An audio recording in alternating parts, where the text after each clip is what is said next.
Petit café en détente. Je me suis même lavé les cheveux pour la vidéo, j'ai mis du parfum. Attends, regarde. Ça, un petit peu ça. Ça doit faire à peu près 4 ans que j'ai percé sur TikTok et Instagram, et ça fait presque 1 an que je n'ai rien posté sur ces réseaux. J'avais des centaines de milliers d'abonnés, j'ai fait des centaines de millions de vues, j'ai fait des dizaines de millions de likes. J'en vivais depuis plus de 3 ans, alors pourquoi j'ai tout arrêté? Telle est la question! Eh bien parce que j'ai investi en crypto-monnaie. Et aujourd'hui, je vais vous présenter ma formation. Acheter des bitcoins. Dans cette vidéo, je vais vous expliquer ce qui m'est arrivé sur les réseaux sociaux du début à la fin, en passant par le milieu évidemment, et je vais vous dire pourquoi j'ai tout arrêté, et est-ce que j'ai vraiment tout arrêté finalement. Je te laisse rester jusqu'à la fin, c'est à la fin que ça se passe. À la fin, je dis tout. Je vais vous parler des erreurs que j'ai pu faire et de ce que j'ai pu en tirer comme enseignement, et je vais vous faire un petit bilan sur où j'en suis maintenant. La vidéo, ça va être un peu une séance de psy, hein, donc je vous préviens tout de suite. D'ailleurs, s'il y a des psychopathes dans les commentaires, le mec se trompe de métier. Ce qu'il faut savoir pour mieux comprendre, c'est que moi de base je suis quelqu'un de YouTube. Je pense comme beaucoup d'entre vous qui sont nés dans les mêmes années que moi je suis né en 2001, donc j'ai 25 ans cette année. Il faut savoir que quand j'étais gosse, t'avais pas TikTok, Instagram et tout comme c'est maintenant quoi. T'avais Google Plus et YouTube. J'étais sur les deux. Tout ça pour dire que quand j'étais gosse, comme beaucoup de gens de mon âge, je rêvais d'être YouTubeur. Pas créateur de contenu, influenceur ou je sais pas quoi. YouTubeur. Donc j'ai commencé les vidéos YouTube quand j'étais au collège. Extrait. La poste caca. Oh, il pousse le BG. Un petit truc qui sort. Je viens de me péter l'anus, MDR. Le mec, il obéit à de la merde, hein, on peut le dire. C'est super compliqué de regarder ça. J'avais 11 ans, j'étais un gros bébé cadom. Je prenais encore le sein de ma mère. J'ai arrêté il y a 6 semaines. Ensuite, au collège, j'ai continué les vidéos YouTube avec des potes. On était un petit groupe, on s'appelait Smiley Gang.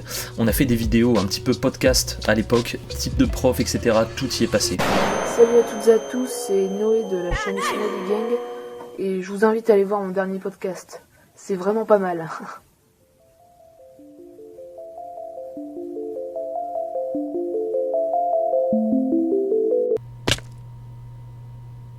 Ensuite, quand j'ai vraiment grandi, quand j'ai pris mon indépendance à 16 ans, j'ai refait une chaîne YouTube solo. Là c'est bon, là maintenant je suis sous le feu des projecteurs. C'était de la merde en barre. Sur cette chaîne, vous pourrez voir des parodies, des raps, je pense, des petits concepts de vidéos percutantes, des concepts, enfin là j'ai un concept en tête surtout que je pense tourner juste après cette vidéo là justement, genre par exemple la poser dans ma chambre quelque part, la caméra, le caméscope vidéo comme disent Legends.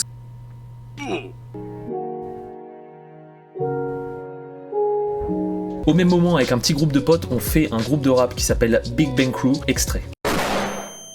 Oups, assez, y'en a assez que l'acide dans mon bide. Ma bouche c'est la poste, que des timbres sur ma langue. Lundi je me réveille, tête en cul, 6h du mat, attends j'ai quoi? Hey. Putain j'ai cours de maths. I don't know what you want, but I hate what you think. I can say fuck your home, but nobody see the link. Ça c'est encore plus dur ça. C'est pour vous que je m'inflige tout ça. J'étais un maxeur de YouTube. Voilà, je mettais toute ma life sur YouTube, je faisais des clips, je faisais des vidéos, je faisais du gaming, je faisais absolument tout. Ça n'a jamais marché, évidemment, c'était mon groupe de potes, je crois qu'au maximum on devait être 80 sur la chaîne, on faisait des 100 vues, j'étais on fire. Tu vois ce que je veux dire? Et quand j'étais un peu plus âgé, à 18-19 ans, ce rêve-là, bon voilà, les vidéos YouTube qui fonctionnent pas, ça marche un temps. Enfin non, ça marche pas. Et vient la création de TikTok.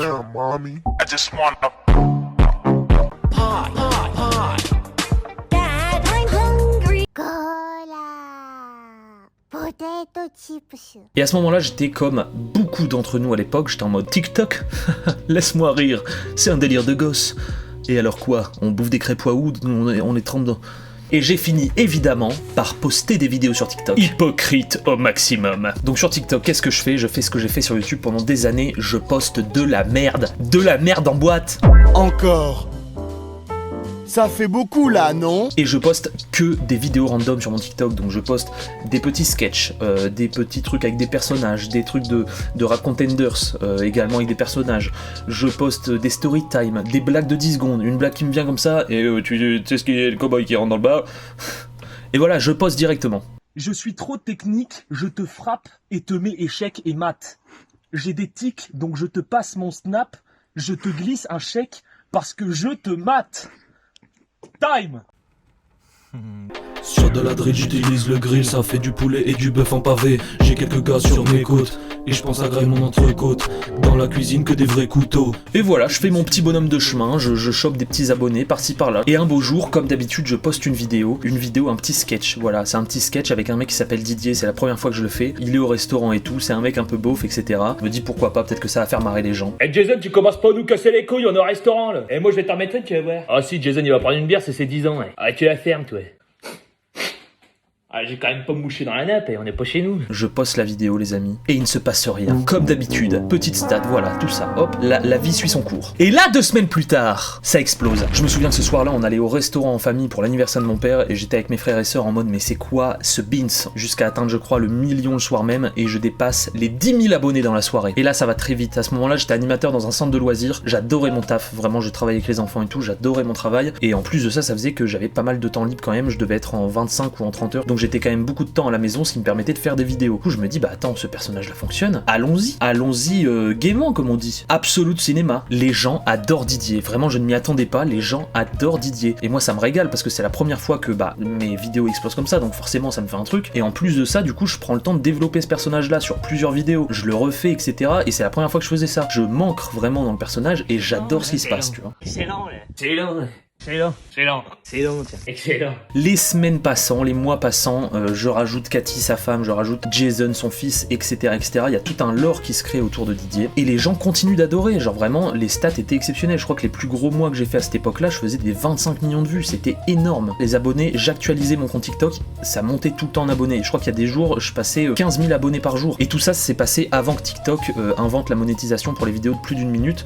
Donc la monétisation, elle était moins forte que ce qu'elle peut être maintenant. Grâce aux stats que je faisais, j'ai réussi à avoir un salaire grâce à TikTok. Donc évidemment, c'est le rêve de n'importe qui fait des vidéos depuis des années. Donc j'ai dit bye bye le travail, même si j'adorais mon taf. Et je me suis dit, je me concentre à fond là-dedans, quoi. La carrière, elle est partie, faut pas lâcher, quoi. Et c'est pile à ce moment-là que, sans m'en rendre compte, je tombe dans un piège. Parce que petit à petit, ce qui marche, donc c'est-à-dire Didier, Cathy, etc., le lore de Didier, prend toute la place. C'est-à-dire que je suis passé de des années de création de contenu à faire tout et n'importe quoi, tout ce qui me plaisait, ce qui me passait par la tête, etc., à un truc qui marche, qui fait des dizaines de millions de vues, mais si je fais autre chose, ça ne marche pas du tout, et en plus, ça me flingue mes statistiques de Didier, Cathy, etc. Les gens veulent du Didier. Bah chez moi, quoi.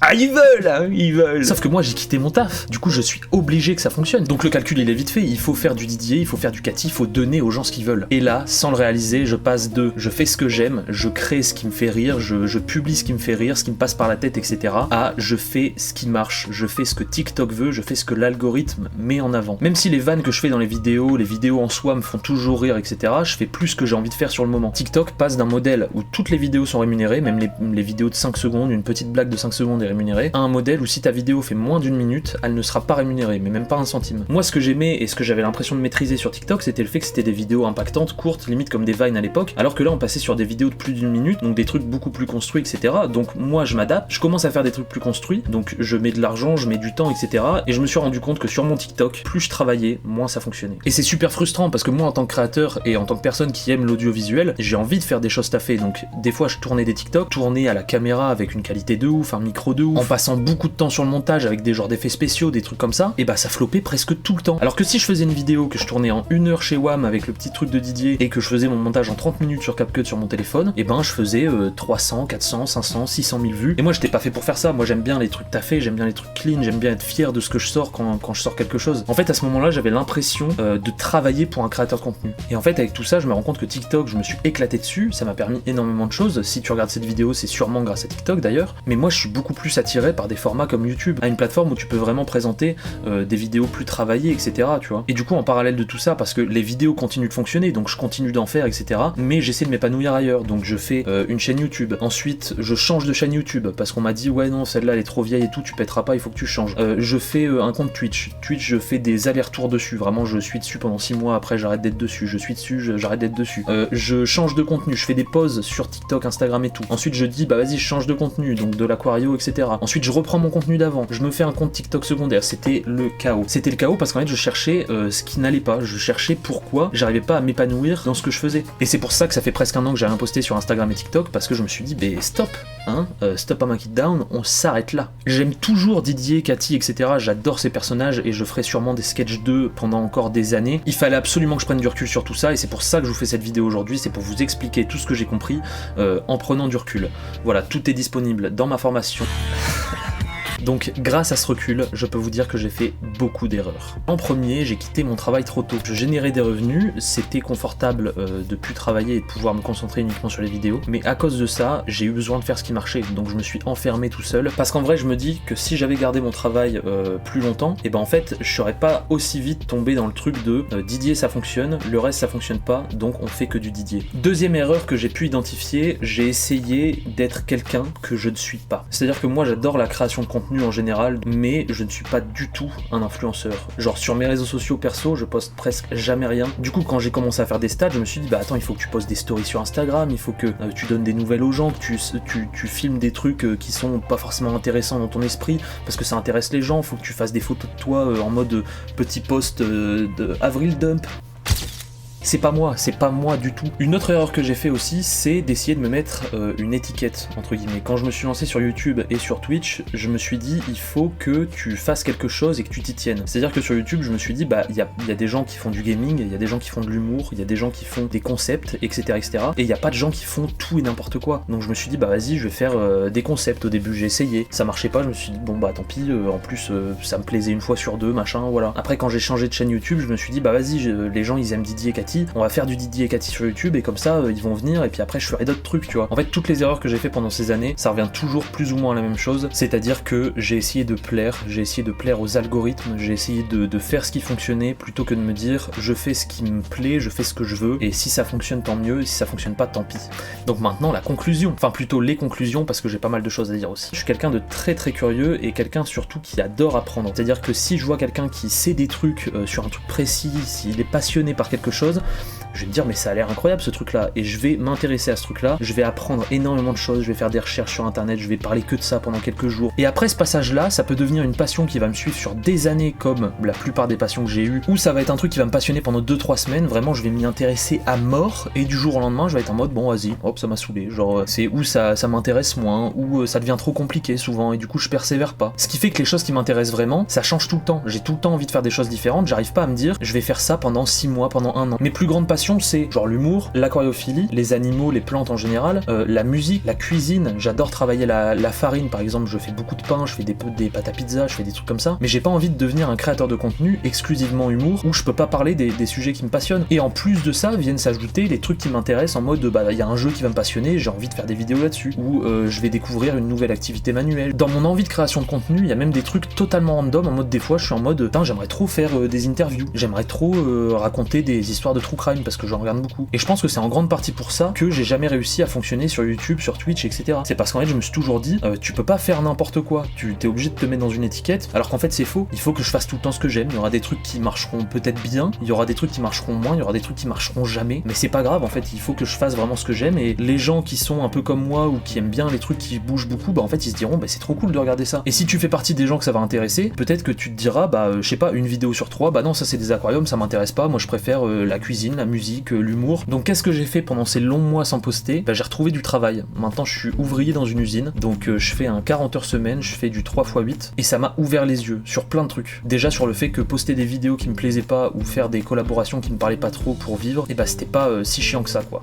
C'était même pas mal en vrai. Je parle de ça parce que c'est ça en partie qui m'a fait prendre beaucoup de recul sur toute ma situation et tout ce qui s'était passé ces dernières années, mais c'est pas que du négatif, l'usine ça m'a permis je pense de grandir. J'ai même rencontré quelqu'un là-bas qui fait partie de mes meilleurs potes maintenant, ça fait plaisir. Et je me suis surtout rendu compte de la chance que j'avais d'avoir pété sur les réseaux, de la mine d'or sur laquelle j'étais assise, hein, parce que on va pas se mentir, c'est aussi question d'argent. C'est le truc de je peux générer de l'argent en faisant ce que j'aime, sans pénibilité, sans mettre mon intégrité physique en jeu, sans faire des centaines de kilomètres par semaine, sans me réveiller à 4h du matin pour aller travailler à 6h, et ça m'a permis de me rendre compte que j'étais capable d'une force de travail entre guillemets, et que cette force de travail là je l'avais pas mise à fond dans les réseaux sociaux quand j'en vivais pleinement quoi. Moi les réseaux j'étais en mode colonie de vacances, je faisais je faisais des vidéos comme ça pour me faire marrer et tout, j'avais pas de stratégie, je refusais des collabs et tout, parce que oui du coup l'usine ça m'a fait ouvrir les yeux aussi sur les collabs, hein. Les collaborations les gars, l'argent c'est de l'argent, hein. Donc là tu vas avoir des petits logos qui vont s'afficher sur les prochaines vidéos j'espère. Donc vu que j'ai quand même appris de mes erreurs, j'ai pas envie de me relancer sur les réseaux sans avoir de travail plus traditionnel sur le côté. Idéalement Personnellement, je rêverais de travailler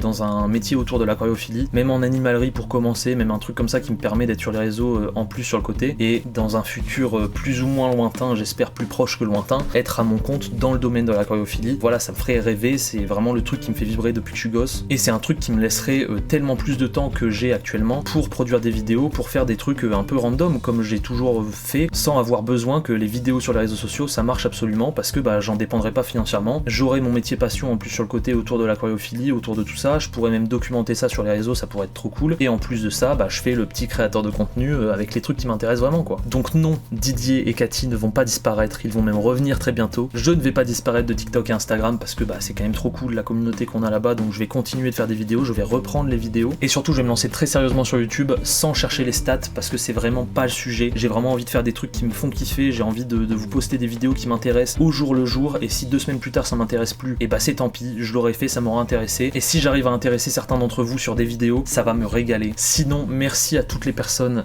qui sont venues voir cette vidéo, s'il y en a qui ont vu la vidéo jusqu'au bout, ça me régale. Merci à toutes les personnes qui me suivent depuis autant d'années, qui me suivent malgré les zigzags que j'ai pu faire, malgré que le fait que même moi je n'arrivais pas à me suivre, vous m'avez suivi vraiment de A à Z. Je pense surtout à toute la petite équipe qui m'a toujours suivi sur Twitch, mes 5 petits viewers fidèles, mes 5-10 maximum, vraiment je vous aime d'un amour très fort les amis, et on est reparti pour une nouvelle carrière là, c'est bon, c'est l'année des 25 ans là, c'est l'année de... Allez, on change tout, on repart à zéro là, un petit coup de chiffon et hop c'est parti là.